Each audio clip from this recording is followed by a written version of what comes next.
वाहिगुरु जी का खालसा वाहिगुरु जी की सतगुरु की साजी नवाजी। गुरु खालसा साध संगत जीओ, अज सतगुरु गोबिंद सिंह साहब महाराज का गुरपुरब है।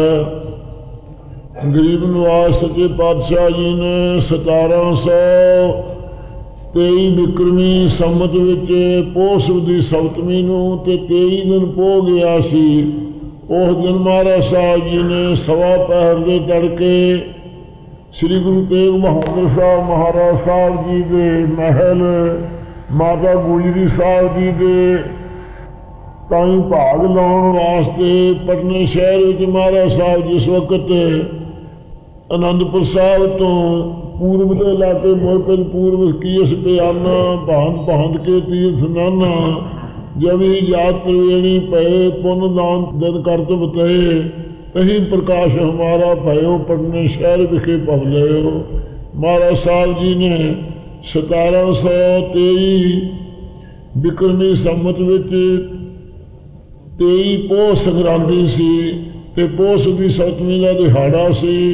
उस दिन गुरु महाराज साहब सवा पैर के तड़के अवतार धारण किया। सारिया देवतिया ने मंगलाचार गाए, फुलों की वर्खा की, गुरु साहब के स्थान में आके पूजन किया। तड़के आके देवतिया के रागिया ने दरबार साहब के अगे कीर्तन गाया। सारे शहर के ऐसी महक कीर्तन की फैली कि हैरान हो गए गवैये कि यह जे गवैये कदे नहीं आए। अज वो किहड़े गवैये आए हैं जिन्होंने अज आसा दी वार का कीर्तन गुरु साहब के तख्त के सामने बैठ के किया है। इस प्रकार साध संगत जी सारे बसमाद हो गए, समझ ना सकिया कोई कि कौन सनगे। क्यों देवते सिखों का रूप धार के कीर्तन अमृत वेले गुरु साहब के प्रकाश होने के वेले करके साध संगत जी फिर गुरु साहब का पूजन करके दरबार परने साहब का आलोप हो गए सन। इस प्रकार गुरु महाराज साहब सच्चे पातशाह जी का शरीर वधदा जिस वक्त 40 दिन का हो गया उस दिन की गल है कि भीखम शाह एक ठसके का फकीर सी। अपने मुरीदां दे समेत जदों गुरु साहब ने अवतार धारण किया है उस वक्त तड़के नवाज पछों की वल नूं करदा हुंदा सी हमेशा। उस दिन गुरु साहब के अवतार धारण के समय नूं समझ के ये फकीर को ताकत वाला सी, कमाई वाला सी भीखम शाह, इस सजदा पूर्व चढ़दे वल नूं करता। जिस चढ़दे वल नूं कीता ते मरीदां ने कहा कि हे पीर अज तुसीं भुलदा नहीं गए। अगे हमेशा अपना मक्के ते यकीन है मुसलमानों का सजदा तुसीं पछों वल करदे हुंदे सी, अज तुसीं चढ़दे वल क्यों कीता। उस वे भीखम शाह फकीर ने कहा पीर ने कि भई जिन्हों अगे पछों च भालदे सी अज वो पूर्व वल प्रगट हो गया। ये सुन के मरीदां ने यकीन ना किया। अखीर फिर मरीदां नूं नाल लैके इत्थे हौली हौली पढ़ने साल 40 दिन का शरीर महाराज हो गया सी। उस दिन तक पुजा साध संगत पढ़ने साहब आके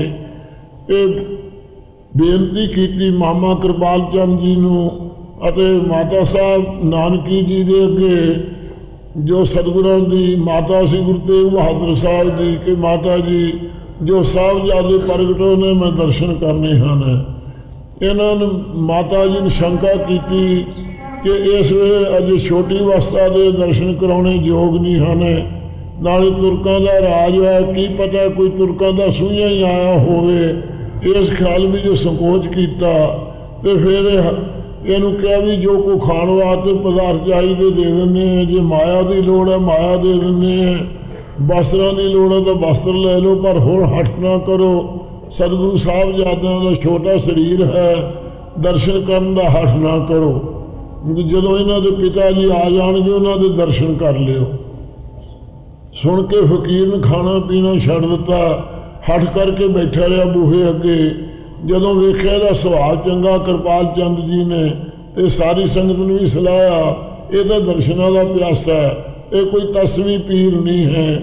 उस वेले सारी संगत ने कहा ये नाले तो सारी संगत नूं दर्शन हो जाएंगे, तो नाले अज साहब कलगीधर नूं बाहर दीवान विच लिया के दर्शन कराओ। इस ख्याल के नाल साध संगत जी सारी संगत शहर की जुड़ी अते गुरु महाराज साहब जी के उस वक्त बालक अवस्था के अंग सन। आप जी के सुंदर छोटे छोटे केस उगे हुए सन, कटारियां वर्गे आपके चौड़े नेत्र है, अते बड़ा सुंदर सच्चे पातशाह सुजीला स्वरूप है। किहदा इहदे वर्गा स्वरूप सतगुरां वर्गा दसीए, जिह जे सतगुरु जी आप ही हैं वैसे आप ही संसार संगत जी। उस वक्त 40 दिन का महाराज साहब का शरीर हो गया सी। बाहर गुरु साहब जी नूं पलंग विछा करके अते संगत ने कीर्तन किया, कड़ा प्रसाद किया। ते आसा दी वार की समाप्ति तो बाद महाराज बालक स्वरूप दे विच चौजी पातशाह जी नूं माता साहब के पासों मामा कृपाल चंद जी हथ में चक के लियाए। सारी संगत खड़ी हो गई, सारी संगत ने नमस्कार की गुरु महाराज साहब के अगे। नमस्कार करन तो संगत ने कड़ा प्रसाद की अरदास करके वरताई। इस प्रकार फिर भीखम शाह की बारी आई, तो भीखम शाह ने उस वेले गुरु महाराज साहब सच्चे पातशाह सर्व शक्ति संपन्न जान करके जिन्हों ठस के पिंड में नमाज पढ़ते नूं गुरु साहब के प्रकाश होने की लश्क पई सी। उस वक्त साध संगत जी भीखम शाह ने 2 मठियाई दियां कुजियां लियांदियां, जिन्हों के मूँह उत्तों बन्ने हुए सन। ये गुरु कलगीधर के हजूर दे पेश कीतियां। आप मामे कृपाल चंद दे कुछड़ विच उस वक्त सन। ते उस वक्त आप महाराज साहब जी बालक अवस्था भी सी, छोटिया छोटिया महा सन। कुजियां पीर ने भावें कीतियां, किवें पुज सकदियां सन महा छोटियां होने करके। फिर भी पीर की भावना पूरी करने वास्ते महाराज साहब जी ने मुखों मुस्कराए, मुस्करा के अपन बाहां लम्मियां करके वो दोहां कुजियां दे उत्ते रख दित्तियां। जिस वे दोहां कुजियां ते रखियां ते पीर ने उस वेले महाराज जी तरलोकी का भार उत्ते अपनियां बाहां नाल पाता। पीर दे अंदर शक्ति नहीं सी कि अपने करामात दे बल दे नाल खड़ा रह सकदा। उस वे डिगन लगा, कहन लगा मारा मैं तो आपके चरणों का साधक है। उस वे हस के मारन ने अपनियां दोवें बाहां चक लियां। ये कौतक बाल अवस्था साध संगत जी गुरु साहब जी कीते सन। इस प्रकार चौजी पातशाह जी के बाल लीला के होर बेअंत कौतक हैं। पढ़ने साहब अवतार धार के जो कौतक कीते सन। उदों बाद महाराज साहब गुरु तेग बहादुर साहब जी असाम के इलाके चो आए। आपका 5 साल का शरीर हो गया सी। 2 साल होर इत्थे आप जी नूं रहण वास्ते आग्या की कि तुसीं इत्थे रहो। आप जी सच्चे पातशाह श्री आनंदपुर साहब आ गए सन। आनंदपुर साहब आउण तो फिर 2 साल बाद 7 साल की जो उम्र हो गई, उस वेले श्री गुरु गोबिंद सिंह साहब महाराज जी इत्थे जो बाल लीला कर रहे सन, बेअंत कौतक खाना आपदे। ते उस वेले गुरु तेग बहादुर साहब जी ने आग्या की कि साहिबजादे नूं लिआंदा जावे। 7 साल की आयु विच महाराज साहब जी श्री पटना साहब तो संगतां सारियां नूं बड़ा भारी विछोड़ा सी। वो विछोड़े की बाबत क्या तुसीं आनंदपुर साहब के सतगुरां दे दर्शन करियो। इस प्रकार महाराज धीरज दे के माता दोहां दे समेत मामे कृपाल चंद दे सहित होर सिख संगतां नाल बहुत सन। इन्हां दे समेत महाराज साहब जी हौली हौली कांसी विच दी महाराज साहब सच्चे पातशाह जी इत्थे लखनौर पुजे। लखनौर कुछ भीखम शाह फिर महाराज साहब के पास आया तो इन क्या मारा मेरा जोड़ा फकीरां का टुकड़ा है वो बनया रहे।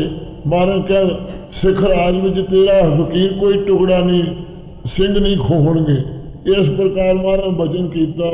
हुण तक वो फकीर जोड़े सी उत्थे ओही लंगर दिंदे रहे आए गया नूं। गुरु महाराज साहब की बख्शी करके किसी सिख राजे ने जदों जिस वक्त 12 मिसलों के सिंह हुए खोया नहीं, महाराज साहब की बख्शी जान के। इस प्रकार महाराज साहब फिर आनंदपुर साहब आ गए सन। इस प्रकार आनंदपुर साहब आके ਗਿਆਨ ਸਿੰਘ ਜੀ ਲਿਖਿਆ ਕਿ ਮਹਾਰਾਜ ਸਾਹਿਬ ਦਾ ਪਹਿਲਾ ਜਿਹੜਾ ਆਨੰਦ ਕਾਰਜ ਹੈ ਉਹ ਗੁਰੂ ਕਾ ਲਾਹੌਰ ਰਚ ਕੇ ਗੁਰੂ ਤੇਗ ਬਹਾਦਰ ਸਾਹਿਬ ਨੇ ਕਿਹਾ ਵੀ ਇੱਥੇ ਅਸੀਂ ਲਾਹੌਰ ਰਚ ਲੈਂਦੇ ਹਾਂ, ਹੁਣ ਉੱਥੇ ਲਾਹੌਰ ਜਾਣ ਦਾ ਸਮਾਂ ਨਹੀਂ ਤੇ ਤੁਸੀਂ ਇੱਥੇ ਹੀ ਲਿਆਓ। ਤੇ ਉਸ ਵੇਲੇ ਗੁਰਮੁਖ ਨੇ ਭਿੱਖੀ ਜਾਤ ਦੀ ਖੱਤਰੀ ਗੋਤ ਵਾਲਾ ਜਿਹੜਾ ਸੁਭਿੱਖੀ ਨਾਮ ਸਿੱਖ ਸੀ, ਉਸ ਨੇ ਆਪਣੀ ਪੁੱਤਰੀ ਮਾਤਾ ਅਜੀਤ ਕੌਰ ਜੀ ਪਰਿਵਾਰ ਦੇ ਸਮੇਤ ਇੱਥੇ ਲਿਆਂਦੇ।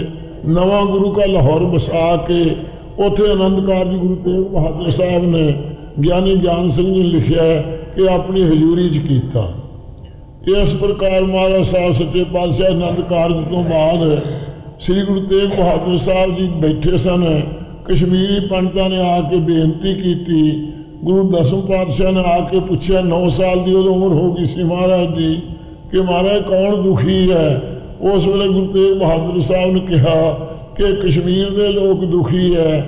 ਔਰੰਗਜ਼ੇਬ ਨੇ ਹੁਕਮ ਦੇ ਦਿੱਤਾ ਕਿ ਸਾਰਿਆਂ ਨੂੰ ਮੁਸਲਮਾਨ ਬਣਾ ਲਓ, ਕਸ਼ਮੀਰ ਵੱਲੋਂ ਸ਼ੁਰੂ ਕਰੋ, ਉੱਧਰ ਬ੍ਰਾਹਮਣਾਂ ਦਾ ਜ਼ੋਰ ਹੈ ਤੇ ਫਿਰ ਬਾਕੀ ਦੇ ਸਾਰੇ ਇਲਾਕੇ ਹੋ ਜਾਣਗੇ। ਅਸੀਂ ਮਹਾਰਾਜ 6 ਮਹੀਨੇ ਦੀ ਮੋਹਲਤ ਲੈ ਕੇ ਉਸਦੇ ਪਾਸੋਂ ਤਪੱਸਿਆ ਕੀਤੀ। ਅਮਰਨਾਥ ਵਿੱਚੋਂ ਸਾਨੂੰ ਇਹ ਚਿੱਠੀ ਮਿਲੀ ਹੈ, ਆਕਾਸ਼ਬਾਣੀ ਦੁਆਰਾ ਹੋਇਆ ਆਵਾਜ਼ ਕਿ ਇਸ ਵੇਲੇ ਸ੍ਰੀ ਗੁਰੂ ਤੇਗ ਬਹਾਦਰ ਸਾਹਿਬ ਤੋਂ ਬਗੈਰ ਕੋਈ ਦੇਵਤਾ ਕਿਸੇ ਦੀ ਰੱਖਿਆ ਨਹੀਂ ਕਰ ਸਕਦਾ। ਇਹ ਸੁਣ ਕੇ ਅਸੀਂ ਮਹਾਰਾਜ ਆਪ ਦੀ ਸ਼ਰਨ ਆਏ ਹਾਂ। ਇਹ ਅਮਰਾਵਤੀ 'ਚ ਅੱਖਰ ਲਿਖੇ ਚਿੱਠੀ ਹੈ। ਸਤਿਗੁਰੂ ਮਹਾਰਾਜ ਸਾਹਿਬ ਜੀ ਨੇ ਉਸ ਵਕਤ ਉਹ ਚਿੱਠੀ ਸ਼ਿਵ ਜੀ ਦੇ ਹੱਥਾਂ ਦੀ ਦੇਖ ਕੇ ਪ੍ਰਸੰਨ ਹੋ ਕੇ ਕਹਿਣ ਲੱਗੇ ਕਿ ਚੰਗਾ ਭਾਈ, ਅਸੀਂ ਮੁਲਕ ਦੀ ਰੱਖਿਆ ਵਾਸਤੇ ਆਪ ਜਾਵਾਂਗੇ, ਸੰਸਾ ਨਾ ਕਰੋ। ਔਰੰਗਜ਼ੇਬ ਨੂੰ ਕਹਿ ਦਿਓ ਜਾ ਕੇ ਕਿ ਗੁਰੂ ਨਾਨਕ ਸਾਹਿਬ ਦੀ ਗੱਦੀ ਦੇ ਮਾਲਕ ਗੁਰੂ ਤੇਗ ਬਹਾਦਰ ਸਾਹਿਬ ਹਿੰਦ ਦੇ ਪੀ ਗੁਰੂ ਹਨ, ਜੇ ਉਹ ਤੇਰੇ ਦੀਨ 'ਚ ਆ ਜਾਣ ਤਾਂ ਅਸੀਂ ਸਾਰੇ ਬਾਕੀ ਦੇ ਹਿੰਦੂ ਆ ਜਾਵਾਂਗੇ, ਜੇ ਉਹ ਦੀਨ ਨਾ ਕਬੂਲ ਕਰਨ ਤਾਂ ਅਸੀਂ ਵੀ ਉਹਨਾਂ ਦੇ ਪਿੱਛੇ ਸਿੱਖ ਰਹਾਂਗੇ। ਇਹ ਜਾ ਕੇ ਔਰੰਗਜ਼ੇਬ ਨੂੰ ਕਹਿਤਾ। ਔਰੰਗਜ਼ੇਬ ਬੜਾ ਖੁਸ਼ ਹੋਇਆ ਵੀ ਜੇ ਗੁਰੂ ਤੇਗ ਬਹਾਦਰ ਸਾਹਿਬ ਨੂੰ ਸ਼ਹੀਦ ਕਰਿਆ ਸਾਰਾ ਮੁਲਕ ਹਿੰਦੁਸਤਾਨ ਬਣ ਜਾਵੇ ਮੁਸਲਮਾਨ, ਇਦੋਂ ਕੀ ਚੰਗਾ ਹੈ। ਇਹ ਸਾਡੀ ਖੁਦਾ ਮਦਦ 'ਚ ਹੈ, ਖੁਸ਼ੀ ਹੋਇਆ। ਪਰ ਉਹਨੇ ਸਮਝਿਆ ਵੀ ਜਿਹੜੀ ਗੁਰੂ ਸਾਹਿਬ ਦੀ ਬਖਸ਼ਿਸ਼ ਹੈ ਉਹ ਆਪਣੀ ਨੂੰ ਮੈਂ ਆਪ ਹੀ ਜਿਹੜੀ 52 ਸੇਵਾ ਕਰਕੇ ਪਾਈ ਸੀ ਯਮਨਾਬਾਦ ਦੇ ਕੈਦੀਆਂ ਨੂੰ ਛੱਡ ਕੇ, ਉਹ ਮੈਂ ਆਪਣੀ ਆਪ ਗਵਾ ਰਿਹਾ ਹਾਂ। ਇਸ ਗੱਲ ਨੂੰ ਸਮਝ ਨਾ ਸਕਿਆ। ਸਤਿਗੁਰੂ ਤੇਗ ਬਹਾਦਰ ਸਾਹਿਬ ਨੂੰ ਬੁਲਾ ਕੇ ਸਾਧ ਸੰਗਤ ਜੀ ਈਦ ਮਨਾਉਣ ਵਾਸਤੇ ਬੜੇ ਯਤਨ ਕੀਤੇ। ਸ੍ਰੀ ਗੁਰੂ ਤੇਗ ਬਹਾਦਰ ਸਾਹਿਬ ਧਰਮ ਦੇ ਰਾਖਿਆਂ ਨੇ ਤਿਲਕ ਜਨਿਉ ਰਾਖਾ ਪ੍ਰਭ ਤਾਂਕਾ, ਕੀਨੋ ਬੜੋ ਕਲੂ ਮੈਂ ਸਾਕਾ, ਸਾਧਨ ਹੇਤ ਤੀ ਜਿਨ ਕਰੀ ਸੀਖ ਦੀਆ ਪਰ ਸੀ ਨਾ ਉਚਰੀ, ਧਰਮ ਹੇਤ ਸਾਕਾ ਜਿਨ ਕੀਆ ਸੀਖ ਦੀਆ ਪਰ ਸਿਰ ਨ ਦੀਆ। ਗੁਰੂ ਤੇਗ ਬਹਾਦਰ ਸਾਹਿਬ ਜੀ ਨੇ 1732 ਬਿਕਰਮੀ ਵਿੱਚ ਮਹਾਰਾਜ ਸਾਹਿਬ ਨੇ ਮਘਰ ਸੁਦੀ ਪੰਚਮੀ ਵਾਲੇ ਦਿਨ ਦੇ 12 ਵਜੇ ਮਹਾਰਾਜ ਸਾਹਿਬ ਜੀ ਚਾਂਦਨੀ ਚੌਂਕ ਵਿੱਚ ਇਹ ਸਾਕਾ ਕੀਤਾ। ਔਰੰਗਜ਼ੇਬ ਦੀ ਤਲਵਾਰ ਜਿਹੜੀ ਸੀ ਉਹ ਕੱਚੇ ਤਾਗੇ ਤੇ ਕਾਗਜ਼ ਨੂੰ ਨਾ ਕੱਟ ਸਕੀ। ਆਪਣੇ ਸਤਿਗੁਰੂ ਮਹਾਰਾਜ ਸਾਹਿਬ ਗਰੀਬ ਨਿਵਾਜ ਜੀ ਨੇ ਇਸ਼ਨਾਨ ਕਰਕੇ ਜਪਸਾਹਿਬ ਦਾ ਪਾਠ ਕਰਿਆ। ਜਦੋਂ ਸਜਦ ਚਲਾਉਣ ਲੱਗਾ ਤਲਵਾਰ ਆਪਦਾ ਸੀਸ ਉੱਡ ਕੇ ਸਿੱਖ ਦੀ ਝੋਲੀ 'ਚ ਪੈ ਗਿਆ, ਉਹਦਾ ਵਾਰ ਖਾਲੀ ਗਿਆ। ਇਸ ਪ੍ਰਕਾਰ ਸਾਧ ਸੰਗਤ ਜੀ ਜ਼ੁਲਮ ਦੀ ਤੇ ਖੁੰਡੀ ਕਰਤੀ ਗੁਰੂ ਤੇਗ ਬਹਾਦਰ ਸਾਹਿਬ ਸੱਚੇ ਪਾਤਸ਼ਾਹ ਜੀ ਨੇ। ਇਸ ਪ੍ਰਕਾਰ ਗੁਰੂ ਤੇਗ ਬਹਾਦਰ ਸਾਹਿਬ ਨੇ ਆਪਣਾ ਸੀਸ ਕੁਰਬਾਨ ਕੀਤਾ। ਕਲਗੀਧਰ ਸੱਚੇ ਪਾਤਸ਼ਾਹ ਜੀ ਨੂੰ ਤਖਤ ਬਖਸ਼ਿਆ। ਤਖਤ 'ਤੇ ਬੈਠ ਕੇ ਮਹਾਰਾਜ ਸਾਹਿਬ ਜੀ ਨੇ ਉਹ ਜ਼ੁਲਮ ਦਾ ਨਾਸ਼ ਕੀਤਾ। 25 ਜੰਗ ਗੁਰੂ ਸਾਹਿਬ ਜੀ ਨੂੰ ਤਕਰੀਬਨ ਆਪ ਦੇ ਹਾਜ਼ਰੀ ਚੜ੍ਹ ਕੇ ਜਿਹੜੇ ਜ਼ਾਲਮ ਸੀ ਉਹਨਾਂ ਨੂੰ ਦਬਾਉਣ ਵਾਸਤੇ ਕੀਤੇ। ਅਤੇ ਵੱਡਾ ਫੇਰ ਜੰਗ ਸਤਿਗੁਰੂ ਸਾਹਿਬ ਜੀ ਨੇ ਜੋ 6 ਮਹੀਨੇ ਘੇਰਾ ਰਿਹਾ ਸੀ, 8 ਮਹੀਨੇ ਉਸ ਵਿੱਚ ਜੰਗ ਕੀਤੇ, ਜਿਨ੍ਹਾਂ ਜੰਗਾਂ 'ਚ ਸਦਾ ਸਤਿਗੁਰੂ ਦੀ ਫਤਿਹ ਰਹੀ। ਅਖੀਰ ਜਦੋਂ ਜੰਗ ਨਾ ਜਿੱਤਦੇ ਵੇਖਿਆ, ਉਸ ਵੇਲੇ ਜ਼ਾਲਮਾਂ ਨੇ ਝੂਠੀਆਂ ਸਹੁੰ ਖਾ ਕੇ ਪਹਾੜੀਆਂ ਰਾਜਿਆਂ ਨੂੰ ਵੀ ਗਊ ਆਟੇ ਦੀ ਬਣਾ ਕੇ ਅਤੇ ਇਹਨਾਂ ਨੂੰ ਵੀ ਸਜਦ ਦੇ ਸਿਰ 'ਤੇ ਕੁਰਾਨ ਰੱਖ ਕੇ ਔਰੰਗਜ਼ੇਬ ਨੇ ਇਹ ਮਹਾਰਾਜ ਸਾਹਿਬ ਦੇ ਪਾਸ ਭੇਜੇ ਸਨ। ਗੁਰੂ ਮਹਾਰਾਜ ਸਾਹਿਬ ਨੇ ਕਿਹਾ ਕਿ ਭਈ ਤੁਸੀਂ ਸਾਰੇ ਝੂਠੇ ਹੋ, ਸਾਨੂੰ ਨਿਸ਼ਚਾ ਨਹੀਂ। ਸਿੱਖ 8 ਮਹੀਨੇ ਦੇ ਭੁੱਖੇ ਉਸ ਵੇਲੇ ਡਾਵਾਂ ਡੋਲ ਹੋਏ ਸੀ। ਇਹਨਾਂ ਨੇ ਕਿਹਾ ਮਹਾਰਾਜ हुण तो बैरी जिहड़े है शरण लैंदे है, कुरान सज दे सिर ते चुका के रख के लियाए है, आनंदपुर साहब छड्डो। सतगुरु जी क्या तुहानूं इन्हां दगा दिखाउने हैं, दगा दिखाउण तो साध संगत जी असीं जाने हैं। इस प्रकार कह के महाराज जी ने 1000 बैल दे उत्ते 10,000 बैल दे उत्ते साध संगत जी गूणा कूड़े कजे दियां लद के भेजियां, उत्ते खीर खा उहदे वस्त्र 2-2 गज पाते, खजाना जान के सारे लुट के लै गए। जो लुटे तो मारे तो तोपां छड्डियां, तोपां दस्सिया सिखो ये दगा करन वाले है, तुसीं इन्हां दे भुलेखे च ना आओ। फिर भी सिखां नूं बाहली भुख दे दुख करके धीरज ना सहार सके। नाले सतगुरु जी ने अपनी बंस कुर्बान करनी सी मुल्क की रक्षा करने वास्ते। ये जो सिखा का धीरज हार गया, साध संगत जी 1700 सिख सी जिन्होंने घेरे च भुख का दुख सहारिया। जंग करदियां करदियां 1000 सिंह शहीद होया सी 8 महीनों में। इस प्रकार फिर 700 सिंह महाराज साहब जी को बेनतियां करके कि महाराज आनंदपुर साहब छड्डो। माता साहब जी के कहने तो आनंदपुर साहब छड्डिया। आनंदपुर साहब छड्डण तो साध संगत जी फिर सरसे दे ते जंग होया। सरसे दे ते भी आसा जी की वार का कीर्तन गुरु साहब सुनिया। जिन्ना चिर कीर्तन होंदा रहा उन्ना चिर किसी दे गोली नहीं वजी। जो कीर्तन की समाप्ति हुई 700 सिंह सरसे ते जंग करके शहीद हो गया। 40 सिंह गुरु गोबिंद सिंह साहब के नाल ते दोवें वड्डे साहबजादे ये सतगुरां दे नाल उस जंग मैदान दे विच गरीब नवाज जी का बाबा अजीत सिंह साहबजादे ने बड़े भारी जंग का मुकाबला किया। उदों बाद भाई उदय सिंह जी ने 1.25 वैर फौज में सारी रोक रखिया ते 40 सिंह महाराज दे समेत साध संगत चमकौर साहब चाहे। चमकौर साहब जो हथ विखाए वो कहते लुके छिपे नहीं हैं। किस प्रकार महाराज ने जो बचन किए 1.25 लाख से एक लड़ाऊं तवा गोबिंद सिंह नाम कहाऊं। इस प्रकार के कौंतक किए सच्चे पातशाह जी ने। इन्होंने कौंतकों तो बाद साध संगत जी गुरु महाराज साहब सच्चे पातशाह जी ने हजूर 5 सिखां ने बेनती की कि महाराज जे आप का स्वरूप रहे तो खालसा पंथ कायम रहेगा, तो जे आप इत्थे महाराज जंग करना चाहते हो तो पंथ किस तरह चलेगा। आप कृपा करो पंथ दे बानी हो। गुरु महाराज साहब जी ने कहा वेखो भाई तुसीं कौंतक वेखो सिंह चरण पकड़ते महाराज तीर छड़ता 10,000 रुपये की एक तीर निकलिया। 10,000 जो मैदान से लिट गए। उस वे महाराज साहब के कोले कोई धावा करके उत्ते नहीं आया। उस वे चौधरी पातशाह गरीब ना अपने आनंद में बैठे हैं। साहबजादियों को वार के सच्चे पातशाह जी अपने ब्रह्म ज्ञान च बैठे हैं। उस वे सिंघां ने बेनती की कि महाराज आप जरूर इत्थों चलो, असीं जिथे कहो सारे बाकी के सिंह शहीदी पावांगे। ये सुन के गुरु महाराज साहब ने कहा चंगा खालसा जी तुहाडी कुर्बानी है एडी, अज तो खालसा गुरु ते गुरु खालसा तुहानूं ये बख्शिश की। असीं अपनी कलगी ते जिगा 5 सिंघां दे अगे रख दी। भाई संत सिंह के सिर के उत्ते झुलाती सिंघां ने। उस वक्त महाराज साहब जी नाल भाई दया सिंह ते धर्म सिंह ते मान सिंह ने ये निकले हैं। तो उस वक्त महाराज साहब माछीआड़े आ गए हैं।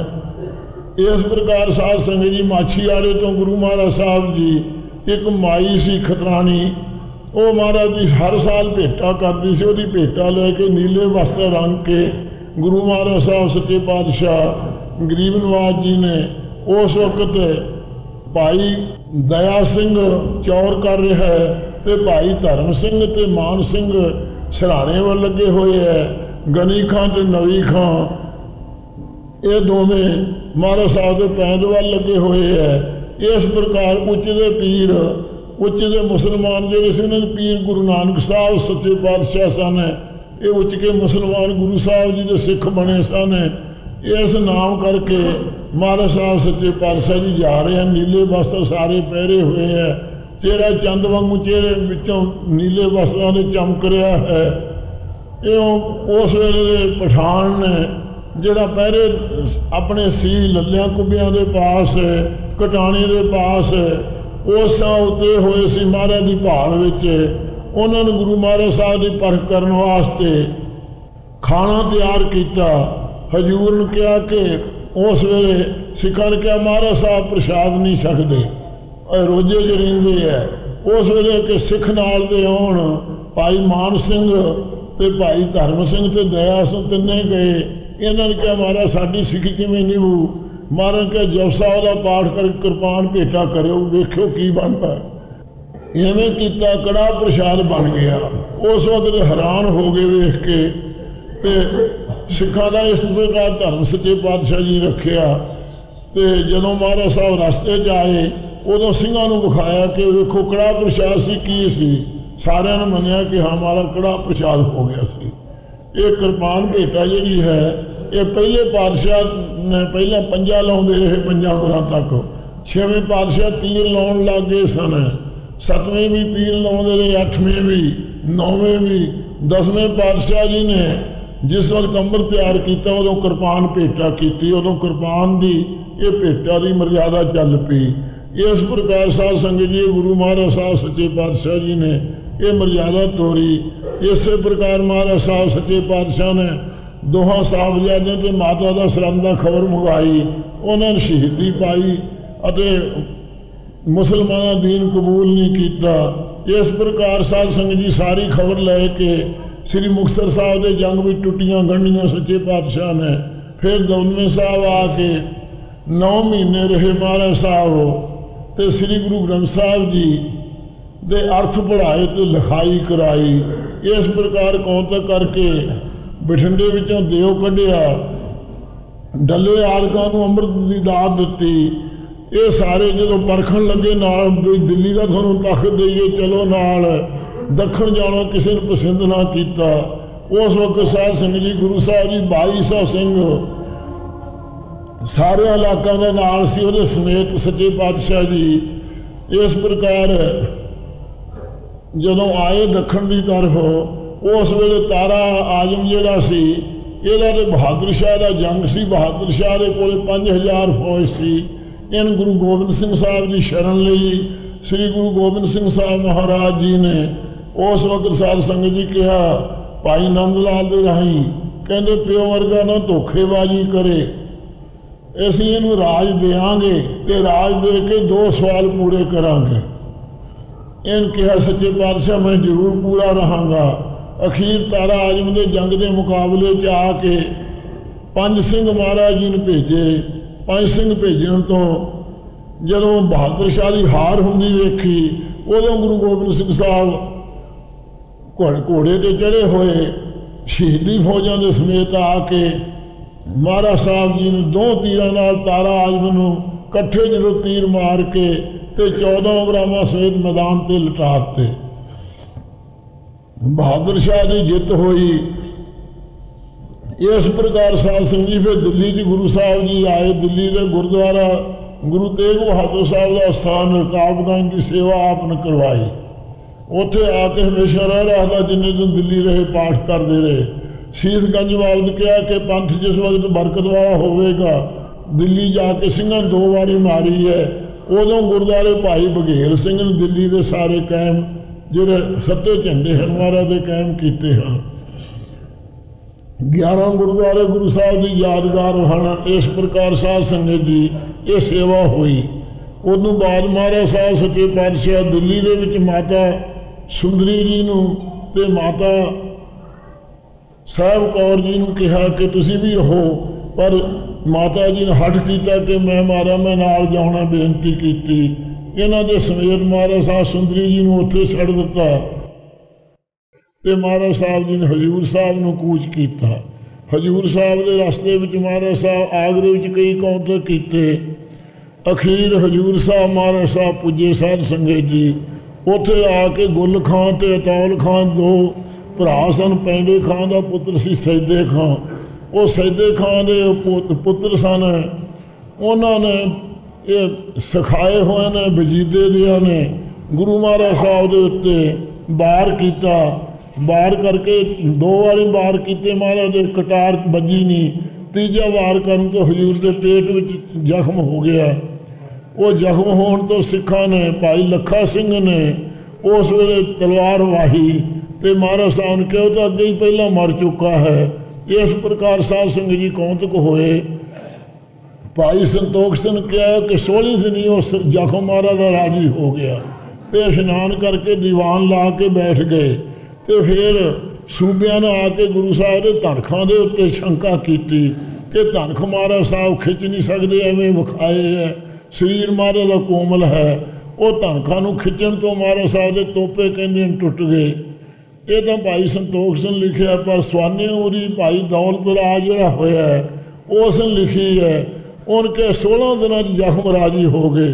फिर तोपे नहीं टुटे महाराज साहब दे। महाराज साहब जी 14 महीने उत्थे रहे हैं।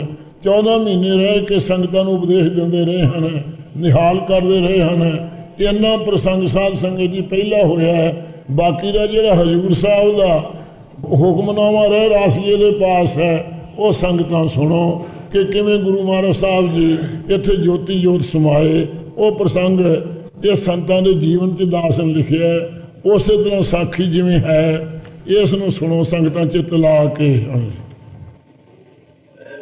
1764 महीना भादों विच श्री सतगुरु महाराज साहब दक्षिण देश के नदेड़ दे विच चरण पाए। हजूर की सवारी के नाल ही बहादुर शाह बादशाह सी आया।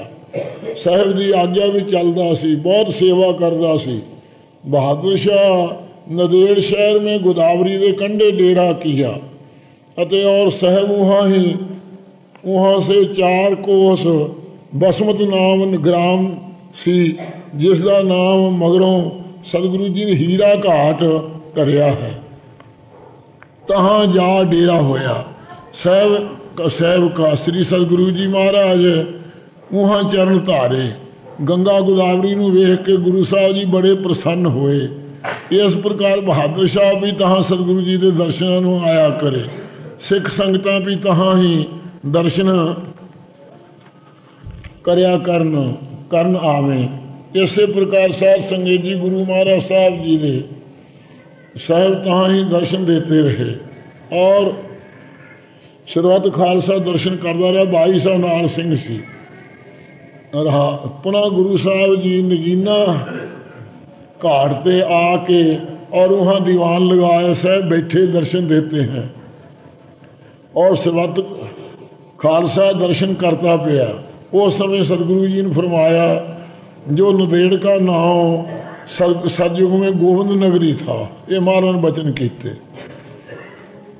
नदेड़ के हेठ की नदी बहती सी बाण गंगा। ये सतगुरु जी ने सतलुज दरिया सी पहला कहा। ये दुधियां नदियां बहतियां सी और 9 84 सिद्ध इस गोविंद नगरी विच ही समाए है। ये कुल सोने के महल से 40 कोप के गिरदे बसदी सी। यहाँ देवतियों की भी जगह है और यहाँ हमारे तप का भी स्थान है। तो खालसे अंजीर की पर ही फरमाया जो असी तीर चलाने हाँ, ये तीर जहाँ लगे वो हमारा स्थान है। ये कहकर सतगुरु जी तीर चलाया और जो तब के चिन्ह सी सो खालसे की पति विखाते। हुक्म होया इत्थे तंबू लगा दो। तो खालसे जी तंबू लगा दिया और दीवान सजाया गया। गुरु साहब जी दया धार के दर्शन देते हैं और सरबत खालसा दर्शन करता है। तो सतगुरु जी ने फरमाया कि साडी असवारी का समा नज़दीक है, जो असी पंचवीं को रोज असवारा करांगे। तो खालसा जी ने अरदास की भी गरीब नवाज खालसे नूं किस दे लड़ लाग चले हों।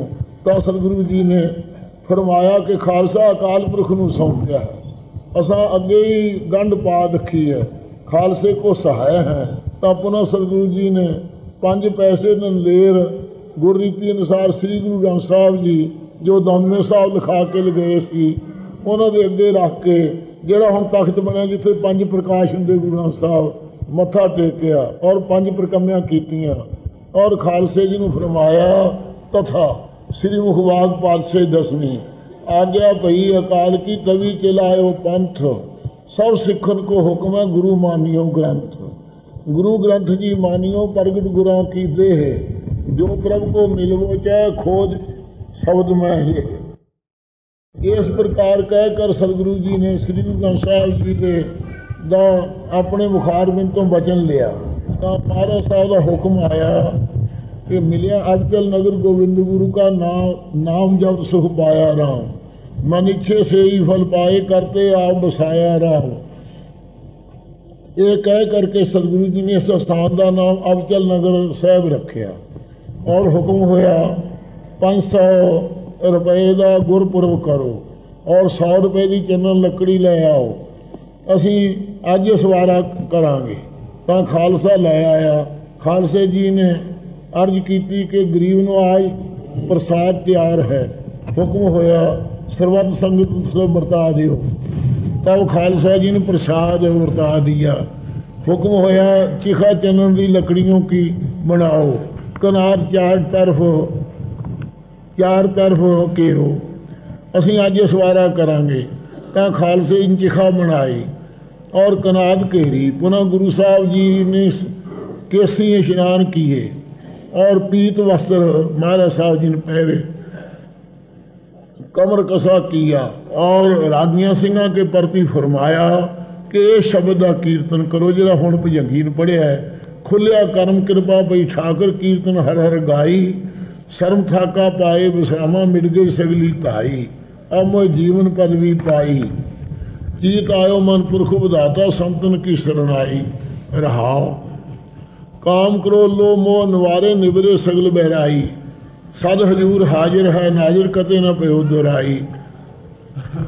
सुख शीतल सरदा सब पूरी होए संत सहाई, पावन पद के खन भीतर महिमा कथन न जाई, निर्भव भय सगल पै खोए गोविंद चरण उठाई। नानक जस गावे ठाकुर का रैन दिन सिर लाई।